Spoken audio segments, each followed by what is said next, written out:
Estás en 102.9 Gospel FM Gospel.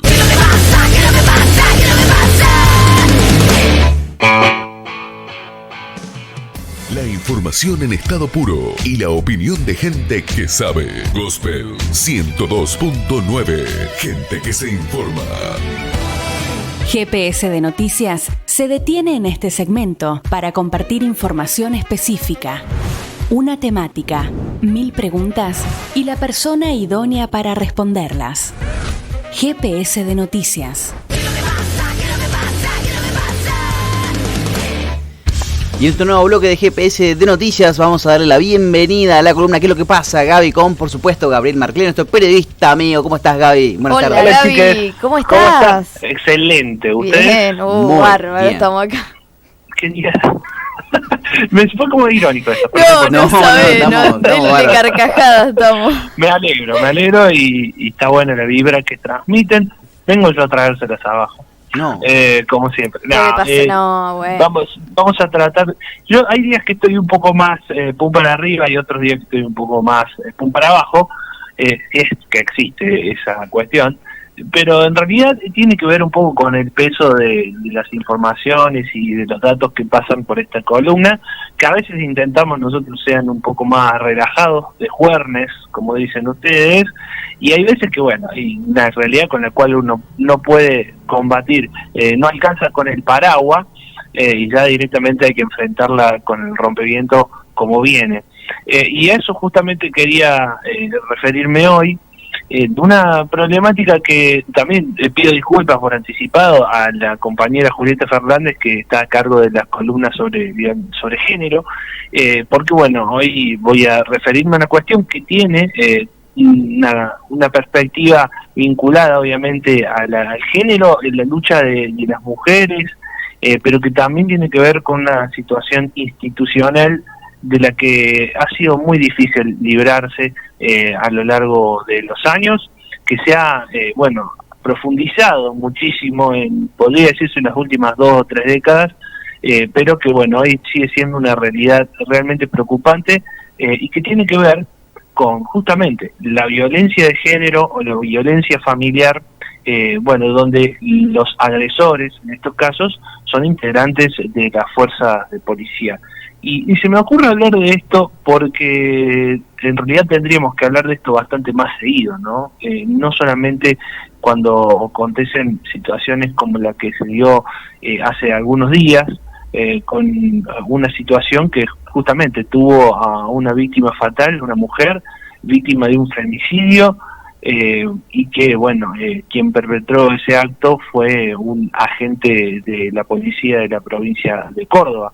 El tercer femicidio cometido por un uniformado en lo que va de este año 2021 y el 11º, si no me equivoco, en lo que va del año, un número que es realmente alto y que tiene que ver también con causas ya catalogadas como femicidio en la provincia, la segunda provincia con más casos a lo largo del año.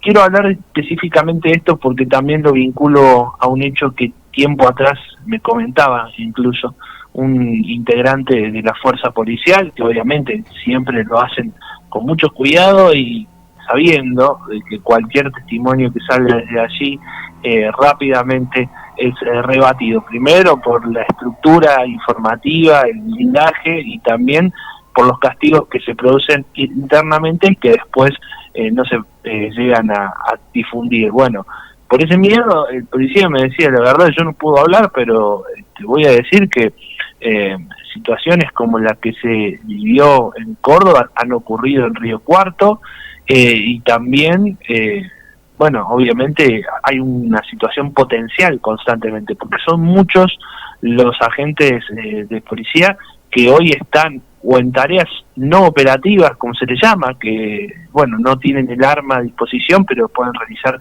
tareas, adentro de las instituciones policiales, de las jefaturas, no en calle ni con armas, o personas que están en estado pasivo, policías como están en estado pasivo, como se dice, que son quienes directamente no asisten a sus lugares de trabajo.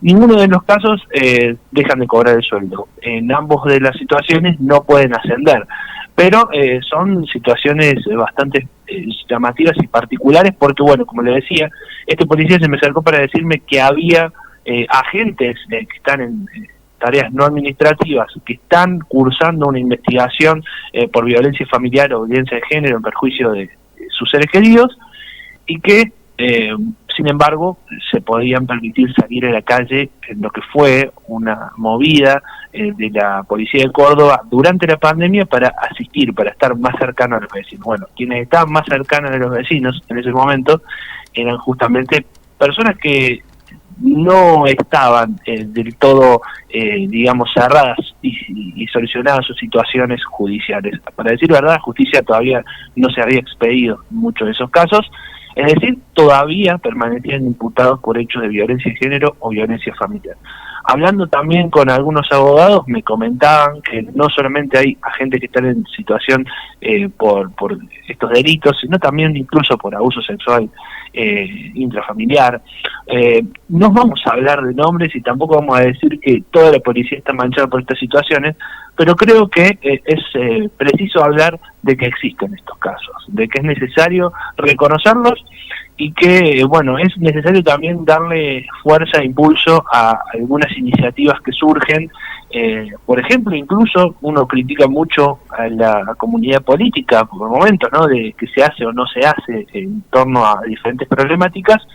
Y en este caso, por ejemplo, recuerdo que cuando se dio este caso que mencionábamos al comienzo, del policía que asesinó a su pareja en Córdoba, hablábamos de que en la legislatura de Córdoba, el bloque de la Unión Cívica Radical, más precisamente el legislador Dante Rossi, presentó un proyecto justamente para que sea el Tribunal de Conducta y diferentes estructuras de la policía y del Ministerio de Seguridad de la provincia, quienes brinden informes respecto a la situación de policías que están vinculados a causas por violencia de género, violencia familiar, y justamente ir a acordar el problema desde su origen y tratar de que esto no llegue a un punto de mayor gravedad. Bueno, en el caso de Romina de Petris, esta mujer de 34 años, fue demasiado tarde.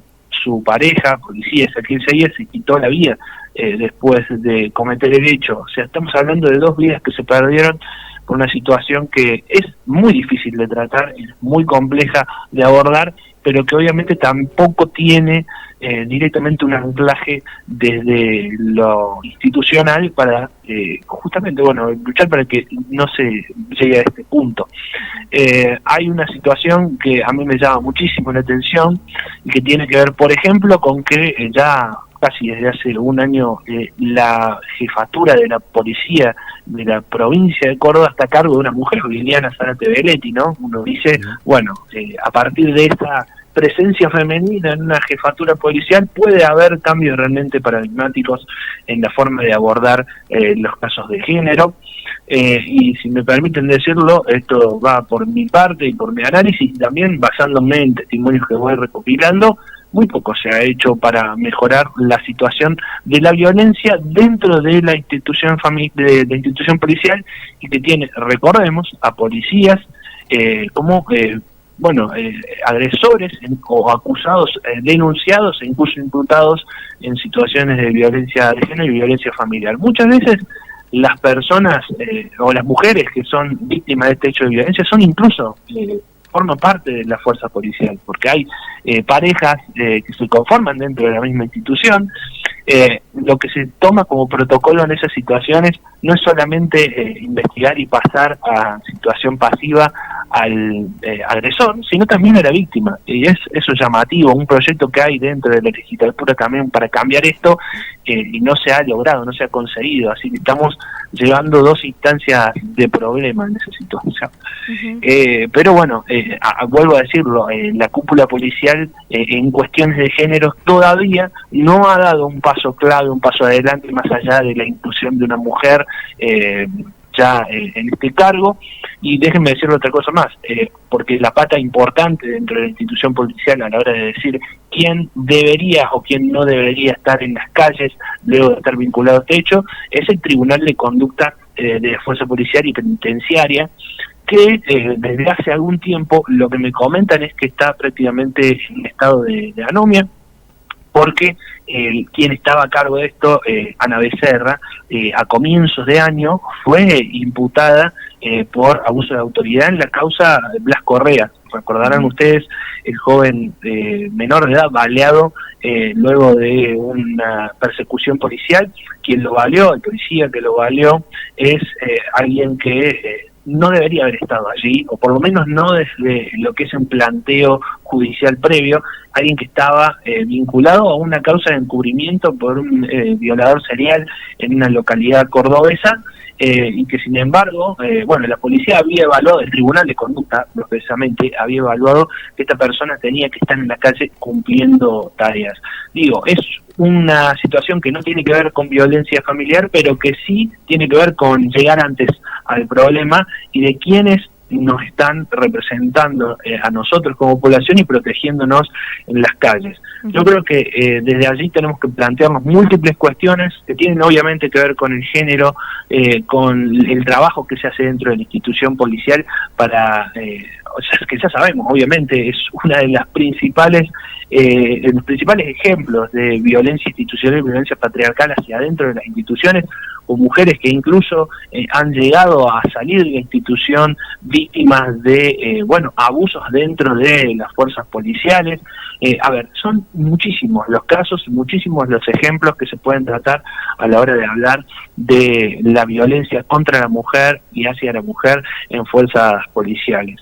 Ahora, tampoco se está trabajando para encontrar un punto de acuerdo, un punto de encuentro. Y la otra pata es la justicia, es la que debe avanzar y juzgar a esos policías que están llevando adelante acciones, los que los terminan imputando, ¿no? Pero hasta que se resuelve ese proceso judicial, hay una decisión institucional de removerles el arma, de no dejarlos ascender, pero mientras tanto la justicia no responde y no establece, digamos, una situación final, no pone un punto final a esa causa que, después pueda repercutir en remover o no a esa persona de la fuerza. Hay una cuestión desde la justicia que también se debe analizar y mucho para que no se produzcan estos retrasos, para que justamente no haya agentes de policía en veremos, podría decirse, respecto a una situación judicial muy delicada para crímenes muy delicados y que uno le llama la atención que ocurra dentro de la policía, más allá de que no tanto, porque ocurre en todos lados, pero por lo menos uno esperaría que los encargados de llevar un arma y protegernos frente a la inseguridad sean personas que estén primero capacitadas y segunda que no estén vinculadas a situaciones que justamente son muy similares a aquellas que nos tienen que defender. Mientras tanto se siguen dando situaciones irregulares y la inseguridad sigue existiendo. Entonces, ¿dónde está el problema? Si yo dejo a policías dentro de la fuerza para que no se pierda poder de fuego, como uno podría decir, o personal para tratar el tema de inseguridad, la inseguridad sigue existiendo y tenemos muchas fuerzas policiales dando vuelta en la ciudad, no solamente la provincial, sino la federal, gendarmería, entre otras. La inseguridad va a existir, digamos, haya o no haya más policías para combatirlo.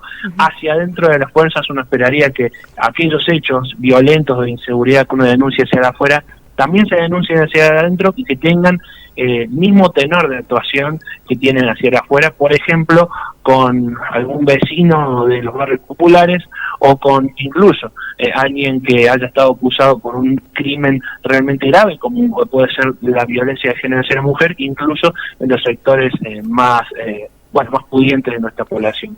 Que sea igualitario uno desearía. Gaby, está bueno que hayas traído este tema a la mesa y pensaba dos cuestiones mientras hablabas. Una, por un lado, la cuestión de la formación y las herramientas que tienen las fuerzas policiales para, entre comillas, cuidar a la ciudadanía en general y cómo eso genera un abuso de poder dentro de la familia o en el caso de que haya una violencia de género intrafamiliar, en la desventaja en que se encuentra la mujer Y por otra parte, pensaba en lo difícil que es denunciar a un policía, ¿no? En caso de que haya violencia de género. Y lo sabemos también cuando hay violencia institucional, como bien decías vos, las repercusiones que tiene y las consecuencias que tiene, porque el femicidio es el último punto, digamos, del clímax de la violencia con las mujeres, pero en el transcurso de eso se expresan otro tipo de violencias. Entonces, qué difícil la tiene la mujer para poder denunciar a la policía, a un policía. Uh-huh. Hay un cambio que se produjo, creo que era el cambio más esperado, que tiene que ver con las mujeres a la hora de realizar las denuncias, ¿no? Que sea receptada por una mujer, que incluso cuando tiene que ser asistida en sus viviendas, las mujeres sean asistidas por oficiales mujeres, femeninos, pero tampoco eso se ha logrado, porque la mayoría de los casos, más allá depende de una cuestión de disponibilidad de personal, no es solamente tener a una mujer, sino que en ese momento en la jefatura haya una mujer disponible para tomar esa denuncia, y que no se deba ir a otras estructuras, como por ejemplo el Polo de la Mujer, que ha sido creado recientemente, donde también se puede brindar ese tipo de asistencia. Pero hay otra situación que tiene que ver con la asistencia previa a personas que desde lo psicológico o incluso psiquiátrico pueden necesitar de ayuda. La policía, como ese microclima o un micromundo, podría decirse, en la provincia de Córdoba hay 22.000 agentes policiales nada más de la provincia, es muchísimo, y se dan diferentes circunstancias, como por ejemplo, suicidios. Hay suicidios dentro de las fuerzas policiales y justamente es una materia de trato psiquiátrico, ¿no?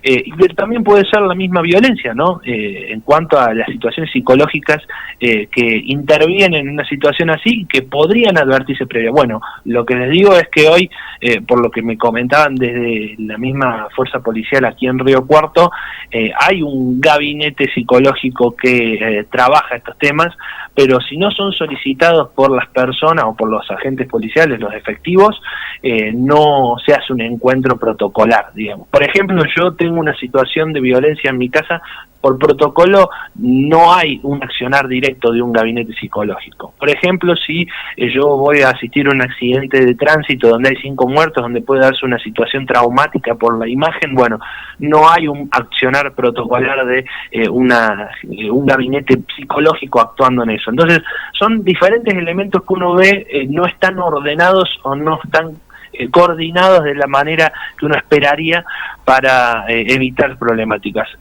Arrancamos con algo muy puntual como es la violencia familiar o la violencia de género, pero lo podemos llevar a muchas otras situaciones que lamentablemente siguen ocurriendo y que son advertidas por muy pocos. Yo hoy quería traerlo a la mesa justamente para que nos genere un poco la duda y que planteemos si es necesario hablar de esto, porque así como ocurrió con con este agente policial que asesinó a su pareja días atrás, más precisamente fue el 4 de octubre en Córdoba, que no ocurre en otros lugares y que después nos sorprenda, ¿no? Que efectivamente se haga algo para trabajar estas temáticas. Y ya desde aquí me gustaría también plantearlo como pedido, si alguien escucha por allí, que haya una apertura más grande hacia los medios de comunicación, pero también hacia la misma comunidad política cuando pide información. No todo es búsqueda de roña, no todo es búsqueda de rosca. También cuando se solicita a los funcionarios provinciales, nacionales, de donde sea, que hablen y que den información sobre estas situaciones, también se está buscando justamente eso, que se dé una información de la cual puedan empezar a surgir soluciones, que hasta el momento faltan y mucho. Columna necesaria la que has traído hoy, Gaby, porque por lo transversal de la misma, ¿no?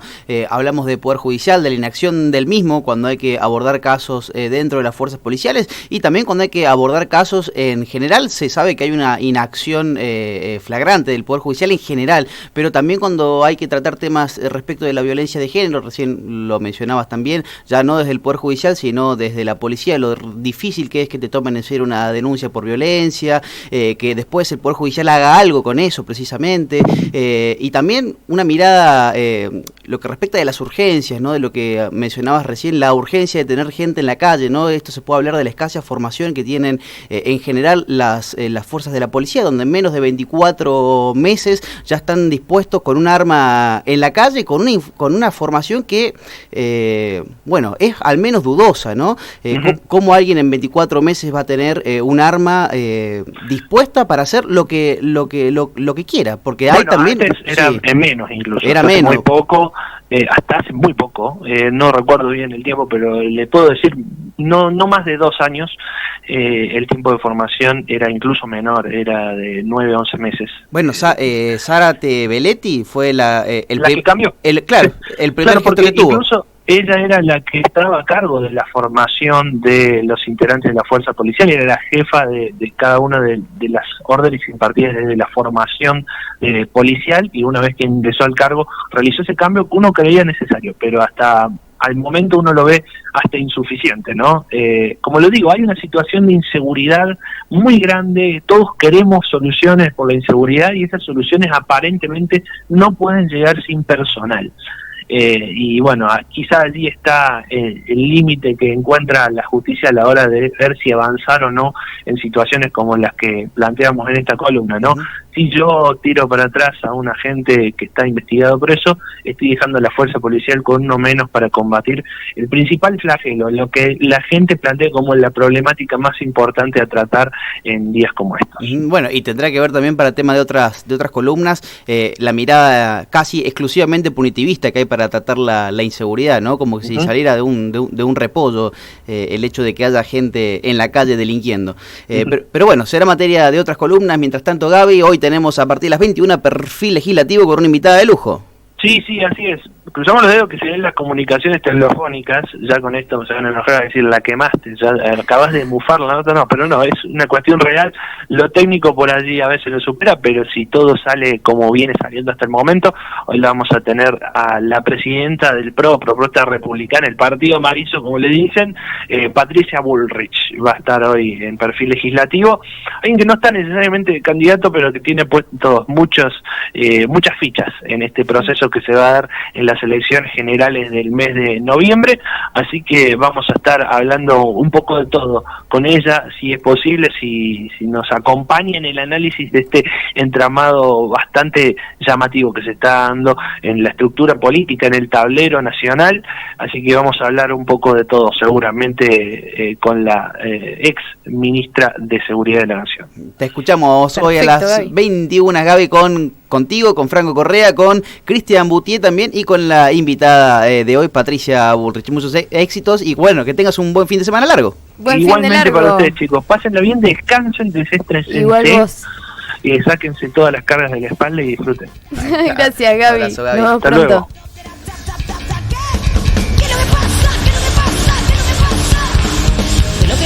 Pasó por el aire de GPS de Noticias nuestro columnista de los días jueves, Gabriel Marclé, nuestro periodista amigo. ¿Qué es lo que pasa, Gaby? Hoy, violencia de género dentro de la institución policial.